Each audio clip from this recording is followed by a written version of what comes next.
an hour. And that momentum is leading to exciting updates from across the Commonwealth.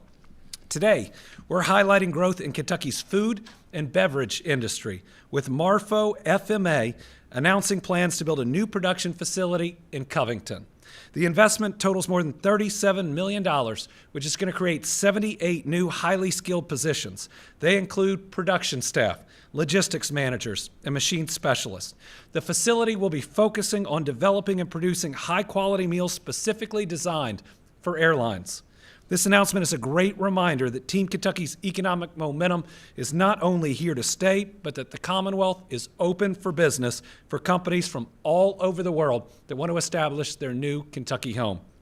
This project is the company's first production facility in the United States, and it comes after I met with their parent company in Europe this October. That means that trip alone has brought in these 78 jobs, plus the 400 new jobs coming to Glasgow from Tate. That's why we take the trips, because on them we secure investments like this that may take a little while to announce, but mean that 478 Kentucky families, just from that trip alone, now have a solid job on which they can put food on the table. Folks, when we show up, it makes a difference. These meetings we have with international partners turn into real investments and real jobs for our people. It's why our economic trade missions are so essential to our success as a state, and we're going to keep working to ensure these wins keep coming. I want to thank the company leadership from Marfo FMA for choosing and believing in our great state. And if you're on an airline and you're getting a meal, it may well be made in Kentucky. This week, we also highlighted growth in our state's speed to market and site development efforts when we announced 2 new build-ready sites in Lincoln County. These are hugely important projects that prepare communities for future investment, economic growth, and job creation. Both build-ready sites located in the Lincoln-Rowland Industrial Park add to the state's growing list of properties certified as build-ready. Site 1 offers 15 acres of available shovel-ready land with the capacity to locate a 100,000 square foot building. Site 2 includes up to 18 acres with similar potential to locate a building. The continued investment in our speed-to-market programs are helping position communities across the Commonwealth for future economic growth and success.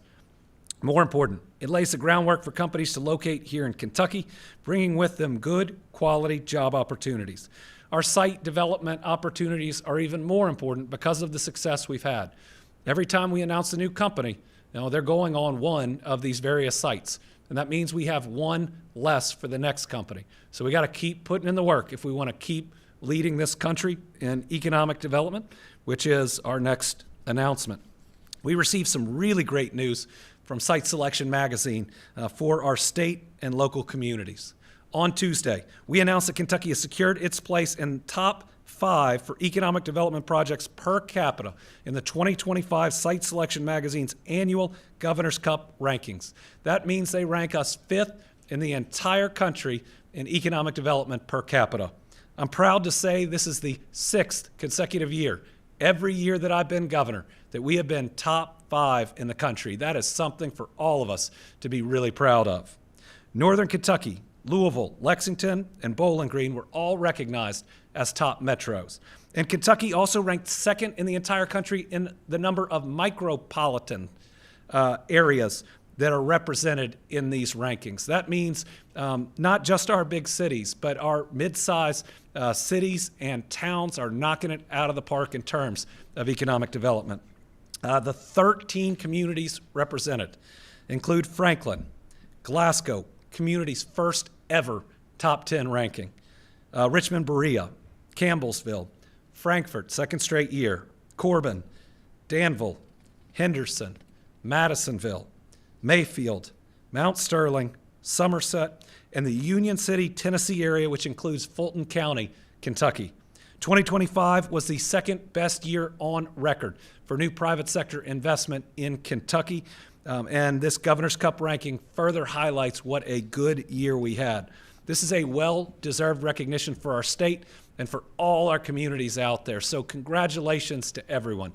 Economic development is a team sport that we're winning, and let's make sure we remain unified, recognizing that a good job isn't Democrat or Republican, it ain't red or blue, It's just really good for a family. Kentucky, we continue to make progress to provide safe medical cannabis to eligible Kentuckians across the Commonwealth. To date, the Office of Medical Cannabis has 519 registered practitioners and 19,726 approved patient card applications. That is an increase of 2,000 approved applications since last month. We've also seen growth on the business side of the rollout. Kentucky now has 19 operational licensed medical cannabis businesses. Since our last update, 3 additional cultivators, those are the ones that grow the medical cannabis, have been approved to operate. They include L&O Legacies in Jessamine County, Bend State in Lincoln County, and Slaughter Branch in Hopkins County. And on February 20th, Speakeasy Dispensary in Hopkins County opened its doors to serve patients. That is the 8th dispensary to open across the Commonwealth. 3 additional licensees are currently in the inspection process, and we expect the momentum to continue in the coming weeks as more businesses prepare to come online. To see the most up-to-date list of open dispensaries and learn how to apply for a medical cannabis card, visit kymedcan.ky.gov. All right, this week is also National Consumer Protection Week. Since taking office, first as Attorney General and now as Governor, one of my top priorities has been protecting Kentuckians. That work has included uncovering scams and prosecuting scammers. There are always new and evolving scams, and they're getting more sophisticated. They target people of all ages, and they hurt our fellow Kentuckians. According to a 2024 FBI report, Kentuckians are losing more than $74 million each year to scammers. That's not just a statistic. It is hard-earned savings. It's rent, groceries, tuition, and retirement funds lost to criminals. And that's just the scams that get reported. We know the real impact is much bigger. Today, we're announcing a new partnership through the Stop Scams Initiative with the Kentucky State Police. Our law enforcement officers are committed to making our Kentucky communities safer, and that includes tracking down scammers and help bring them to justice. We have our Public Protection Cabinet Secretary Ray Perry and KSP Trooper Scotty Sharp with us today. Secretary Perry, would you tell us more about this partnership?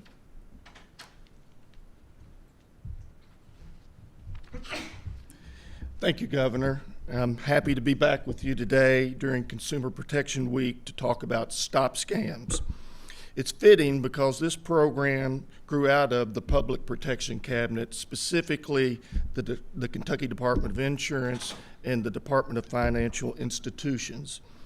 In addition to the regular work of these agencies, it became clear there needed to be one source of information about scams to protect more Kentuckians. And stopscams.ky.gov is the one-stop spot to get the latest, trustworthy information available when you need it. In the last few months, we've talked to groups all over the state about avoiding scams, and we're getting reliable, actionable information out quickly through our scam alerts and monthly newsletters to subscribers. I'm happy to see this program grow and reach more people with important information, and I want to thank our friends at the Justice Cabinet and the Kentucky State Police. Where is he? There's Trooper Sharp. Thank you.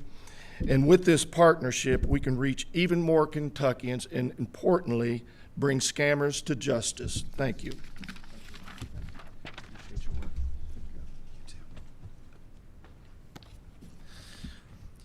This partnership will allow us to quickly target scams, protect more Kentuckians through education, and investigate and arrest criminals. We can also help those who've been scammed with recovering their resources when possible. This is building on our previous work to stop scams. Last year, we launched the Stop Scams website, a one-stop resource from Team Kentucky for tips to spot scams, ways to report scams, and resources for recovering what's lost.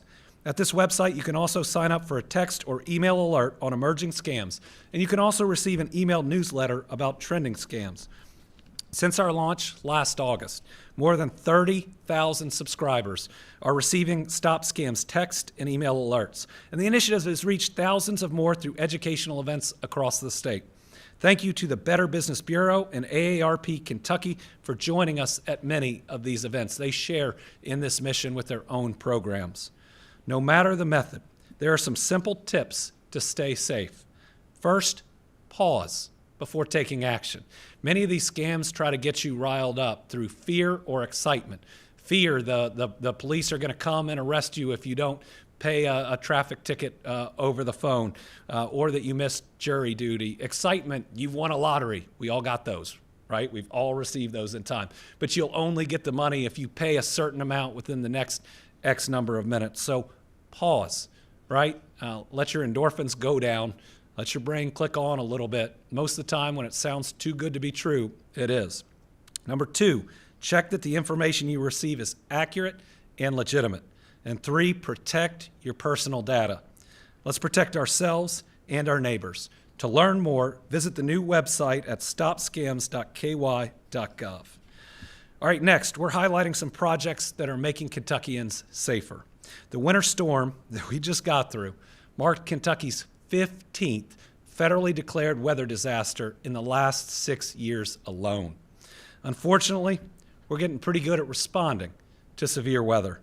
But our response doesn't end when the disaster is over. We need to clean up and rebuild. And we do that work to make sure our people and our communities are safer from future weather events, like flooding. This last event meant responding to snow and ice. But 20 of the last 24 federally declared disasters in Kentucky were caused by flooding. Over 80% of communities in Kentucky are in a floodplain. That raises insurance prices and costs the state a lot of money. I know that we'll never forget a number of these floods. Certainly the floods of 2022 took 45 Kentuckians. That level of devastation doesn't happen, yet it hit here, and census hit Texas and other places. Homes and communities were swept away. So many families, hundreds, lost everything. In East Kentucky, we're seeing incredible progress in our 8 high-ground communities, and today, Lieutenant Governor Coleman is in Floyd County celebrating the completion of 2 homes at New Hope Estates. So we're celebrating progress, and we're working to build on the work already done to protect even more people. One way we're doing that is by helping Kentuckians move away from flood-prone areas. This can be very expensive, but through FEMA's voluntary property buyout program, we've helped hundreds of families. Over $118 million has now been provided to Kentucky families to move out of that flood zone to somewhere safer. Nearly 600 homeowners in 6 counties have been able to use those dollars to relocate to higher ground. Team Kentucky's also been working with nonprofits and local governments across the state to address flooding. In Whitesburg, which was hit hard in 2022, Team Kentucky awarded over $258,000 to the Cowan Community Action Group. These funds help supply rain barrels around town and allow the organization to lead workshops on creekside plantings and other stormwater collection tools. That's in addition to the cottages of Thompson Branch in that same county that's completed just outside of Whitesburg. That is a high ground community, as well as progress at the Grandview site, which has taken us longer because it's a really big site right above Jenkins.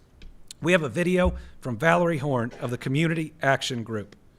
Today, we're at Crafts Collie Creek, a second-order headwater stream that flows into the North Fork of the Kentucky River in Letcher County with Cowan Community Action Group's Source Initiative, sustaining our United Regenerative Community efforts. This work is supported through a Section 319 Division of Water grant focused on watershed stewardship in our region.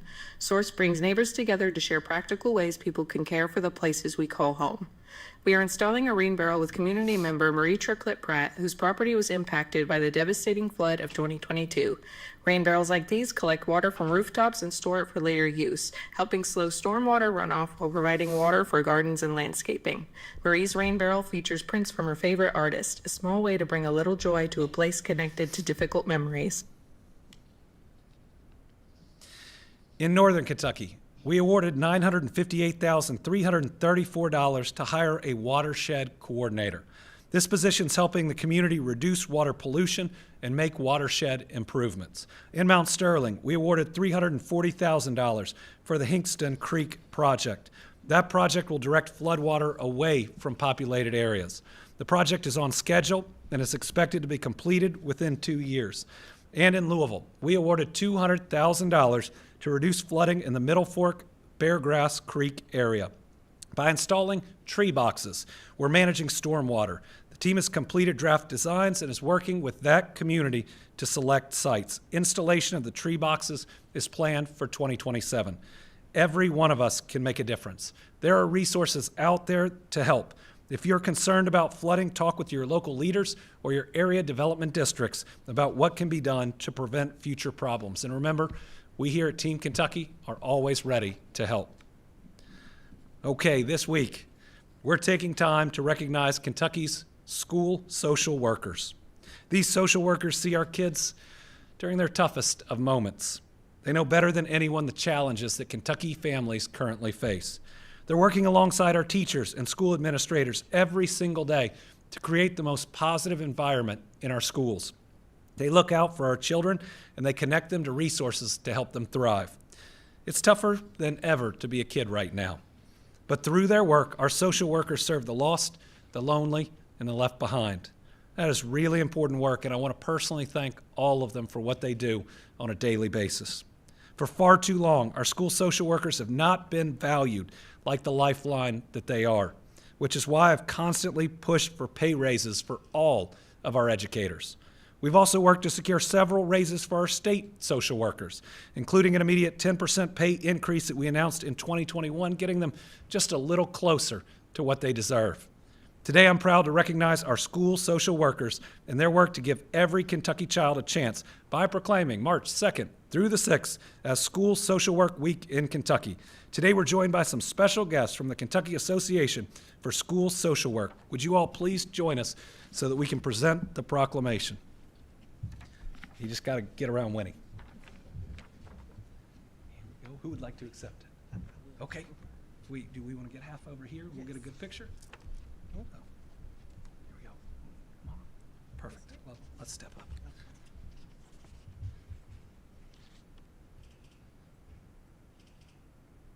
Thank you. Sure. Okay. If I can grab the water first. Yes. Deal. I'm Dr. Tish Brookins, and on behalf of the Kentucky Association for School Social Work, we want to thank you, Governor Andy Beshear, for recognizing the hard work that our school social workers do across the Commonwealth of Kentucky. We are ambassadors of hope, and we thank you for being our ambassador. And this morning, we were at a different event, and someone sang a beautiful song, and it said, if I can just help one, my living will not be in vain. And Governor Beshear, your living has not been in vain. And school social workers, your living has not been in vain. Happy School Social Work Week. Thank you all. Thank you. You all are amazing. Thank you.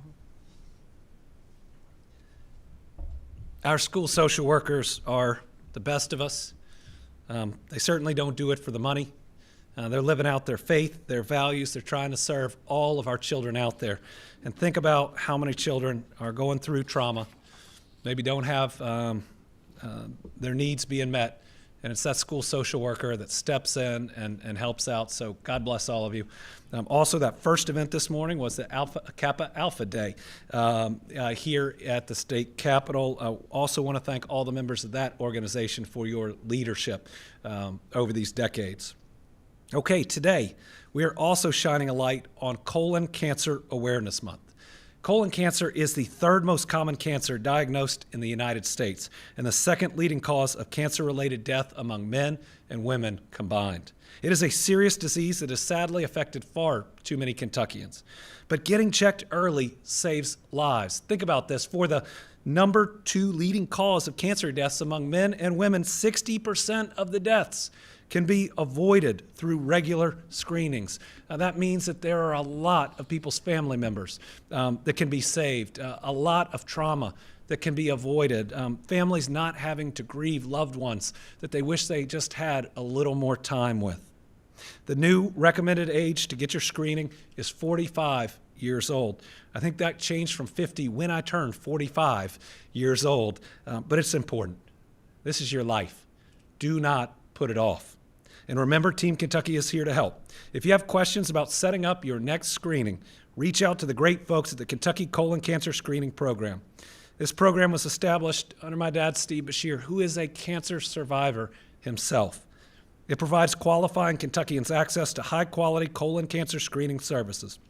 Last year, I was able to help build off of these efforts by signing legislation that requires health insurance plans to cover colonoscopies and other exams that help detect colon cancer. Healthcare is a basic human right, and that is why Team Kentucky is going to continue on working to expand access to the services that you need. It's why my administration worked to rebuild Connect, our state-run healthcare exchange, leading to nearly 100,000 Kentuckians enrolling last year. It's why we worked to help open or break ground new hospitals and clinics all over the Commonwealth, including the first hospital in West Louisville in 150 years. And it's why my budget pushes back against the harmful federal cuts to Medicaid that could decimate rural healthcare and rural economies. So remember, we're in this together. We have your back, but please take care of yourself and get screened. With that, I want to thank all the great advocates from the Colon Cancer Prevention Project that are with us today. Please come on up, and I'm proud to present the proclamation for Colon Cancer Awareness Month. We'll do this one by standing to the side. That'll probably work.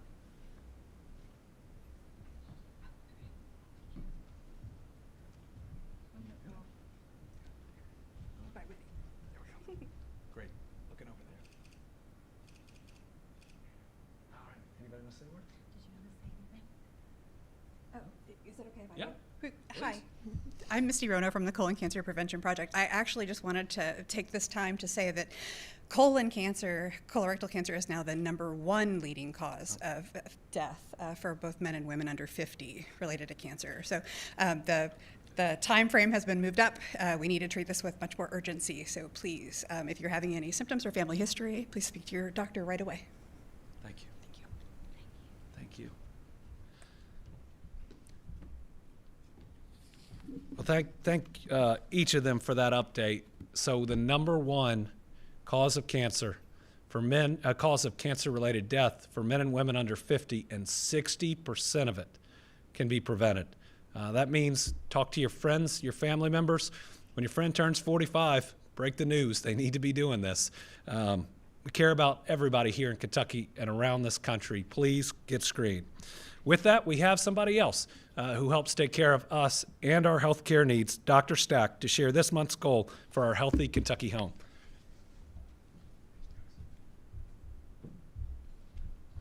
Thank you, Governor. Good afternoon, Team Kentucky.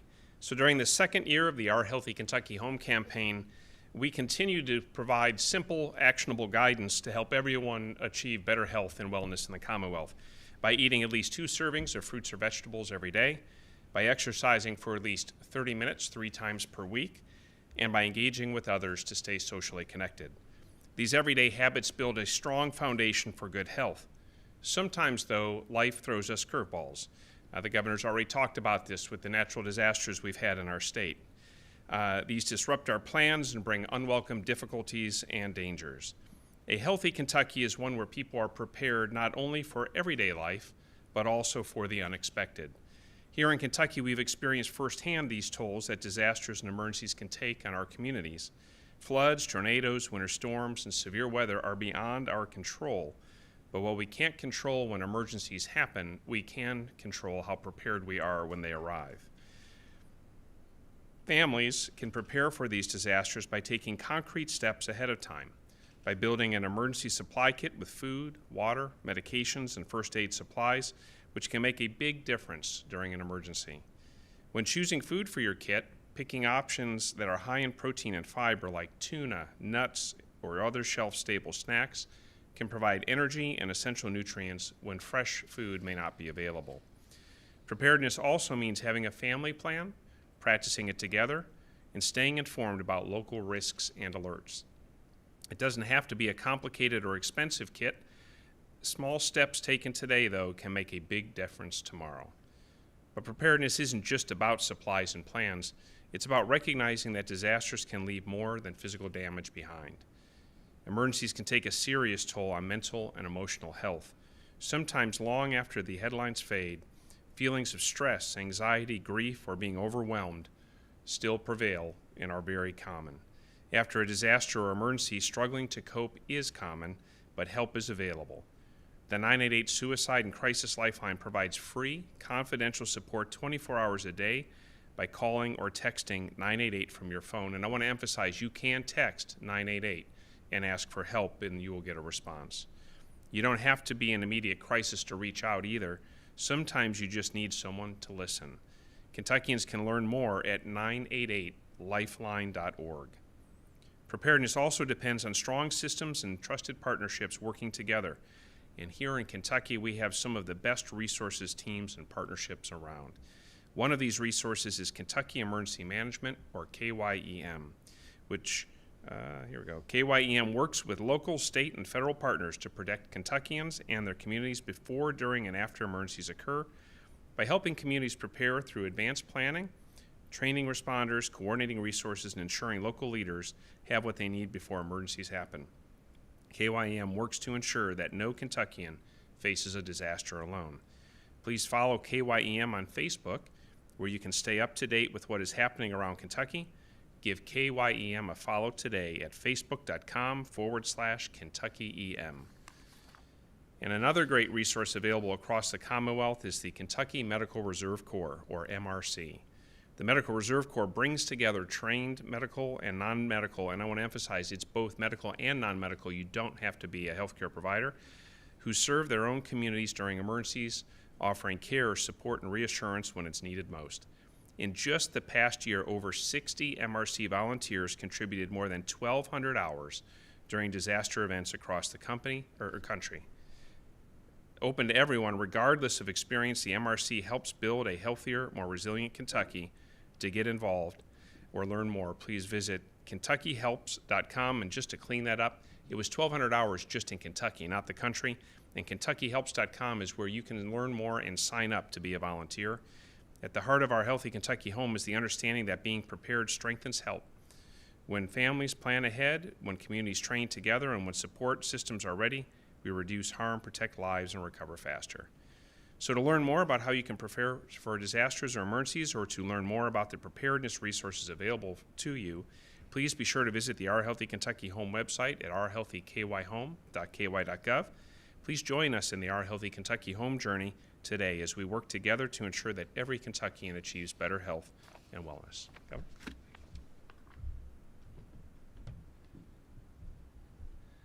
All right, a few more announcements today. First, we've got a couple of important updates for anyone who plans to file their taxes between April 1st and the April 15th deadline. First, due to federal government changes at the U.S. Postal Service, postmarks may not match the date you drop off your mail. There are a few things you can do to make sure your tax returns are still marked on time to avoid penalties or interest. First, you can file electronically to avoid any concern about it at all. In general, we encourage electronic filing because you'll get your refunds faster. You can also mail early, at least a few days before the deadline. You can request a manual postmark at the post office, or you can use certified or registered mail for proof of mailing. The second update is that starting on April 1, the Department of Revenue is adding a new national requirement for fraud prevention. To receive your refund by direct deposit, your name on your tax return or your tax refund application must match the name on your bank account. Otherwise, a paper check will be mailed. So if Andrew is on one of mine, but Andy is on the other, they could not, under this new tool from the for fraud prevention, which is a requirement from the federal government, do a direct deposit. Taxpayers and businesses should review their name and bank account information prior to filing their tax returns to avoid delays. We're sharing this information because the world's already tough enough. Affording what you need is already challenging enough, and we don't want people to go through the stress of what might happen if they can't get that direct deposit refund or are wondering where it is. We're staying laser focused on helping to bring down costs for Kentucky families. Remember, we've lowered the property tax rate for 5 consecutive years. We've lowered income taxes. At different times, we've frozen property taxes on vehicles, frozen the gas tax, and helped Kentuckians save more money through the homestead tax exemption. We're going to keep looking for ways to help in the future, but we want you to avoid any hiccups with filing your taxes this year. It would not be a Team Kentucky update without a weather update. We're getting a lot of rain this week. In fact, there was a flood watch in effect for areas in the northwestern part of this state this morning. Because of repeated rounds of rain and thunderstorms today, runoff may result in the flooding of rivers, creeks, streams, and other flood-prone areas. We need folks to stay alert, especially those that are driving. If you see high water, please turn around. These heavy showers are going to continue over the next 6 to 10 days. There is a 60 to 70% chance for above normal precipitation through March 13th across the Ohio Valley. Multiple rounds of thunderstorms are possible, and they could be strong to severe. The amount of rain will increase the potential for flooding. Folks in flood-prone areas need to have your alerts on. Make sure to stay weather aware, be really cautious when you're driving, and make sure you've created that emergency kit. We'll keep sharing updates as available, and let's do everything we can to keep each other safe. And finally, I'm excited to announce that 4 more communities are now certified as recovery-ready communities. That ensures addiction treatment and resources are now available to nearly half of Kentucky's population in the best of practices and the best of ways. Clark, Johnson, Madison, and Mason are the 4 newest counties to receive certifications for providing free recovery resources to more than 176,000 Kentuckians who call these counties home. This brings the total number of recovery-ready communities up to 39. That covers more than 2.1 million Kentuckians. In Clark County, home to nearly 37,000 Kentuckians, the local Kentucky Agency for Substance Abuse Policy Board and the Health Department's Recovery Ready Center each offer support like peer services, recovery meetings, support groups, employment and education assistance, and more to those struggling with addiction. In Johnson County, Appalachian Regional Healthcare's Reverse the Cycle program at the Paintsville Hospital provides peer recovery coaches for individuals upon admission into the emergency department. The Johnson County Public Library also provides the county's more than 22,000 residents with more resources, serving as a one-stop hub while providing youth-oriented services that prevent addiction before it begins. Madison County's Enrich One-Stop Community Resource and Referral Hub is the centerpiece of the county's recovery efforts, providing essential wraparound services to any of the almost 100,000 residents who live in Madison County, if any of them are struggling with addiction. And in Mason County, its 17,000 residents benefit from Comprehend's Reach Outpatient Addiction Treatment Clinic and Welcome Houses Sutton's Landing, which each provide housing and treatment services to those in Mason and the surrounding communities. Today's announcement is another step forward on our path to fighting addiction. We made good progress with 3 straight years of decreases in drug overdose deaths, thank God. And it's because of the steps we've taken together. Steps like the Kentucky State Police seizing more than $18.9 million in drugs in 2025. Last year, I classified dangerous forms of kratom and designer Xanax as Schedule I narcotics, meaning they can't be sold in gas stations and convenience stores. In September, I awarded more than $1.4 million to state and local agencies fighting drug trafficking. We've launched FindNaloxoNowKY.org and FindMentalHealthNowKY.org. We've launched the 8338KY Help. That's been around for a while. We didn't launch it, but wanting to make sure that people see it because it is a resource, as well as FindHelpNowKY.org. But the vast majority of credit here goes to all the advocates, everybody in the recovery community that has worked decades without seeing us gain ground, that now can see all that hard work is paying off. We appreciate you. I think about our peer support specialists who have gone through the very worst of addiction and could walk away from it, not wanting to look back on such a difficult part of their life, yet they share their experiences. They are vulnerable. They walk back into their trauma to help other people out, and we are grateful for them. All these efforts are saving lives, and I can't emphasize how important it is to have the right care right there in your own community. I believe that's true for healthcare in general, but especially when it comes to helping our citizens overcome addiction. So this week, I want to name these new recovery-ready communities as our Team Kentucky All-Stars. To the leaders and communities of Clark, Johnson, Madison, and Mason County, great work. Congratulations. You all are saving a lot of lives. With that, we have 3 journalists in person and 3 on the line. We'll start with McKenna from the Kentucky Lantern. Governor, I have a question about two different constitutional amendments, but they're filed by members of Republican leadership in the legislature. So the first, from President Stivers, would allow summaries of constitutional amendments to appear on the ballot. We got a committee hearing this week, and then the second one was filed this week by Speaker Osborne, and it would allow the legislature to call themselves into special session. And I was just wondering for Yeah. your opinion. So there are 2 constitutional amendments that have been filed that would have to be voted on to go on the ballot. I will start with the one where, as opposed to the governor, the leaders of the General Assembly could call themselves into special session, which of course all their members would be compensated for. You know, Kentucky previously had 1 session every 2 years. They changed that, so now that there is a session every year.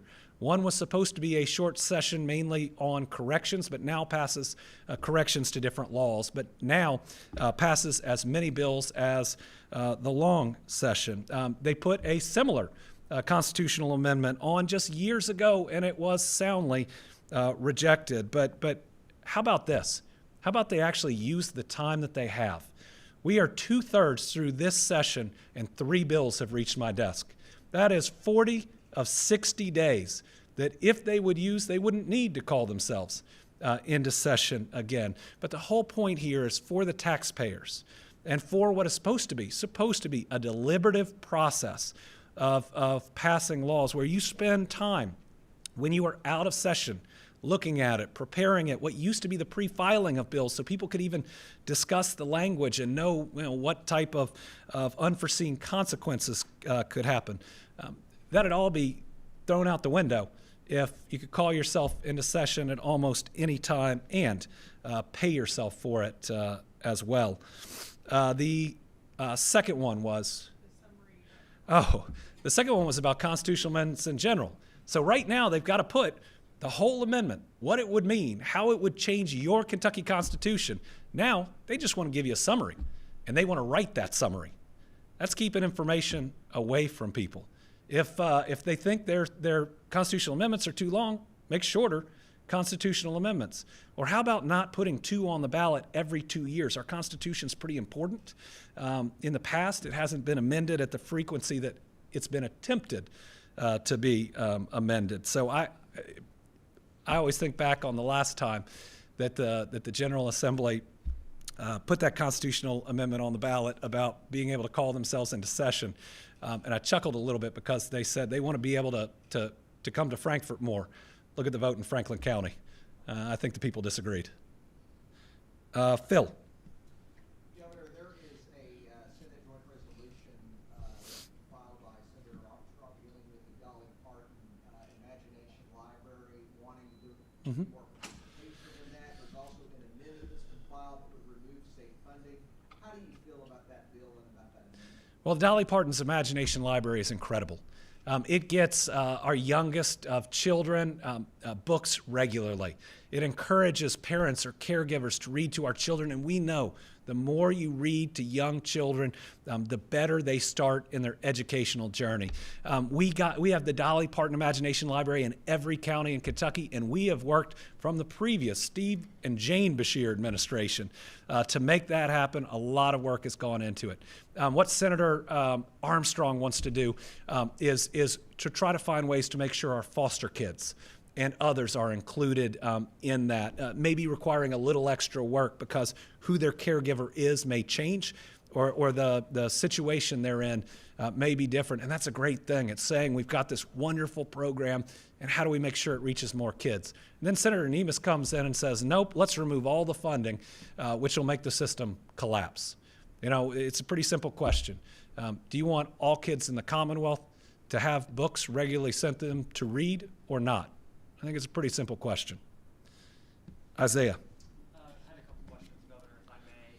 One has to do with nuclear energy. Today, members of both chambers had a press conference announcing $10 million in grants to different companies to basically bolster Kentucky's nuclear energy infrastructure.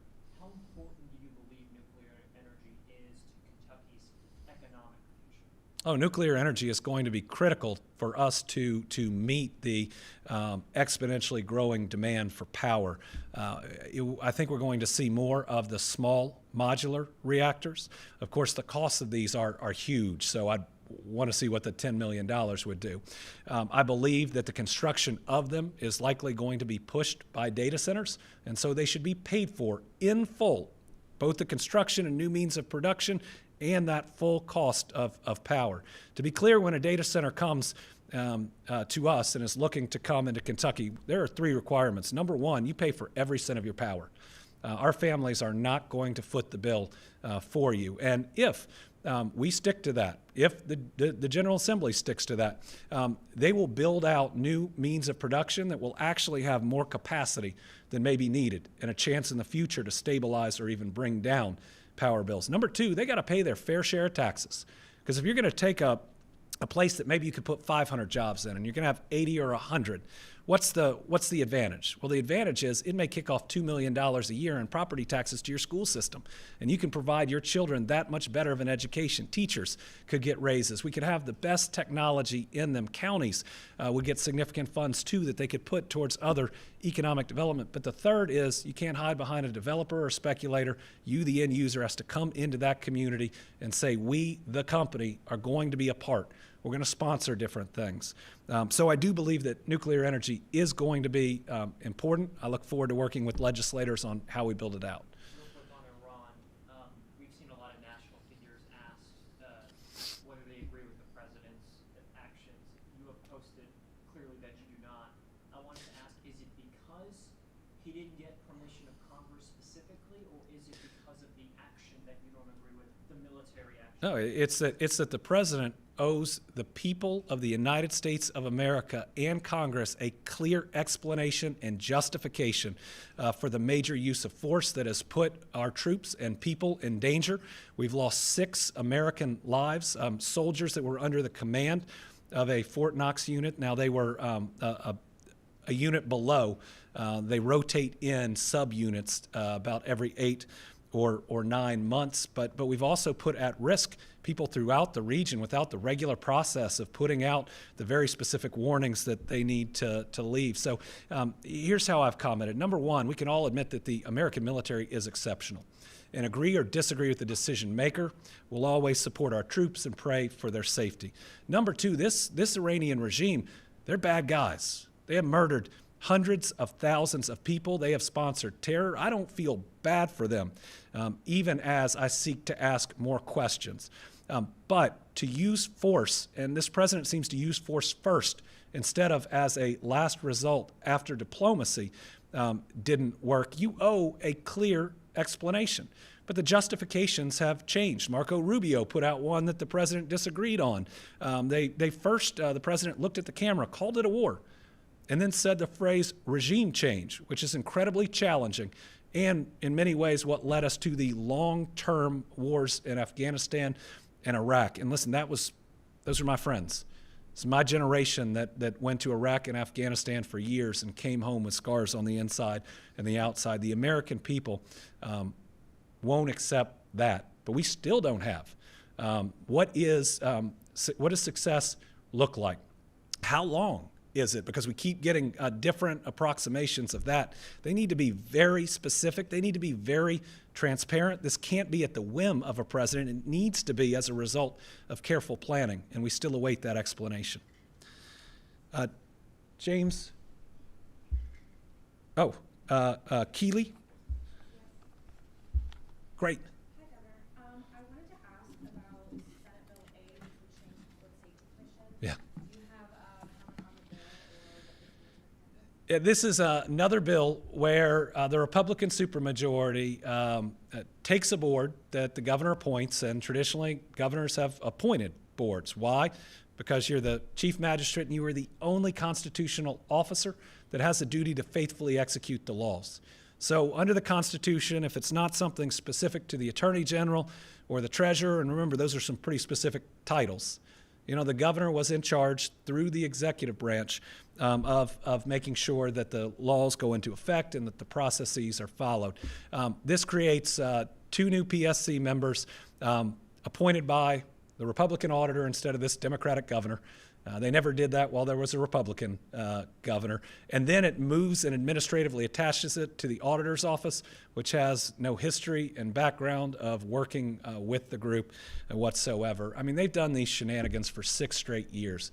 This is my 6th session as governor. 4 as Attorney General, and a couple of special sessions. I've never seen them try to move something from a Republican office holder to a Democratic office holder, but I've seen them try to move a whole lot in the other direction. The people of Kentucky elected all of us. They expect us to do our jobs, and we should stop with the shenanigans. That's how I really feel. James Pilcher, who was on the line. Governor, 2 quick questions, both budget education related. First on House Bill 1, which was one of those bills that did get passed very quickly. I know, where do you stand on that? Your lieutenant governor calls it backdoor vouchers, and it also, to your previous point, shifts the administration of that away from the administration into the Secretary of State's office. And then I have another question about the overall budget and teacher raises. So I don't know if you want to answer that first, and then I'll ask my question, or do you want me to ask the second question? Yeah, I'm reviewing House Bill 1. I don't comment on what I'm going to do with a bill, with rare exceptions, until I take the action. But I'm a 100% pro-public education governor. And where and in what state have we seen responsibilities related to education and or tax credits shifted to a Secretary of State? Again, it shows you the shenanigan nature of it. I've used that word twice in one team. Second is on the overall. Go ahead. Sorry. The second one is on the budget overall. Obviously, the House passed it. It includes 2% raises for all state employees, including themselves, but not teachers. I know you asked for 7%. I talked this morning to Chris McDaniel, who heads the Senate Republican, the Senate Finance Committee. He's also opposed to direct raises for teachers. How do you get around this impasse, and what's your stance on this? You know, throughout the last 4 to 6 years, the General Assembly has provided raises to state workers. They were needed. Has provided raises to the state police. They were needed. Has provided raises to social workers. They were needed. Has provided raises to themselves. I'll let people make up their own minds on that, but have repeatedly refused raises for educators. You know, they will all say teaching or school social work are such noble professions, and then they will actively prevent those same types of raises from happening. The 7% we got to in 2 ways. Number one was a direct mandatory raise, but the second was just keeping a promise that was made to our educators when they agreed to pay part of their salary into a fund until I think it was their health insurance was fully solvent, and we are going to get there in these 2 years. The General Assembly is breaking that promise. They would get that percentage of their salary back in take-home pay. They would each month have more in their salary if the General Assembly would simply keep the promise. But no, they've now said that same amount of money will go somewhere else that wasn't a part of an agreement that the educators, their associations, and the General Assembly previously made. That's a pretty bad bait and switch when it means our teachers are going to have less money in their bank accounts, that everyone in that school building will have less money in their bank accounts. If we value teachers, if we value educators, we need to pay them more, not less. Tom Latek, welcome back. Thank you, Governor. Good to be back. From what I have read of House Bill 1, it sounds like something that you might be interested in vetoing. If you do veto that measure, the General Assembly will, of course, override it. That being the case, would you consider joining a lawsuit against House Bill 1? Well, I haven't analyzed it to that degree yet. There are certainly some differences between this and past bills. I think its intent is still to take public dollars and push it to private schools, but it is federal dollars as opposed to state dollars, and so that's something we'll have to fully analyze. And finally, Piper Hansen. This is piggybacking off of the earlier discussion about the nuclear grant awards announced earlier today. Um, you mentioned that those are to increase power generation for potential data centers. Just curious what you see as being what might happen to Kentucky's economy if we don't have a data center, small or large. Oh, I think, listen, data centers are going to come to every state around the United States. They are going to be a part of the future. If not, we don't keep pace with China, and there are not just economic concerns about not being competitive. There are significant national security concerns, but that doesn't mean that we just say yes to them. We have to do this right, and it's critical that we get it right.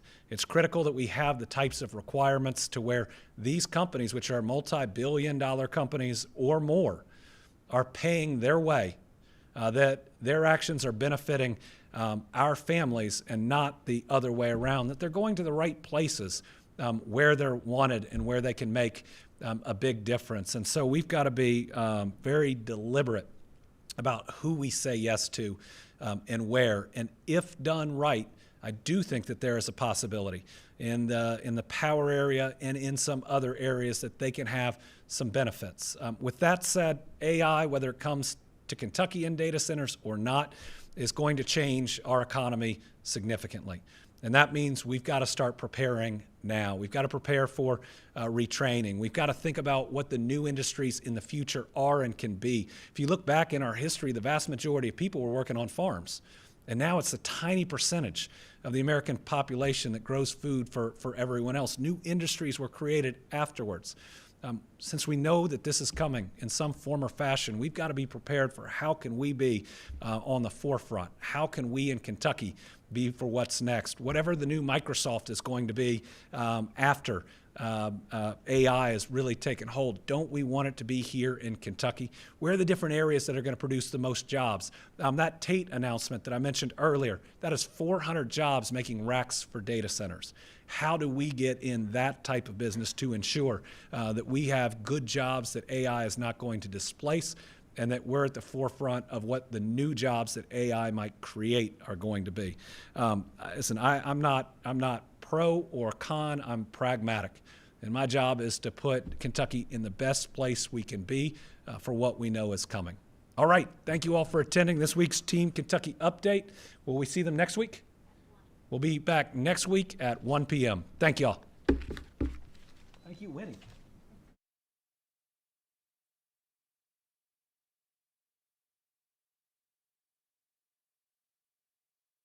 Is it possible to beat Surviving Mars starting with $0? Surviving Mars is a game about settling and terraforming the red planet from a barren, desolate wasteland to a lush, green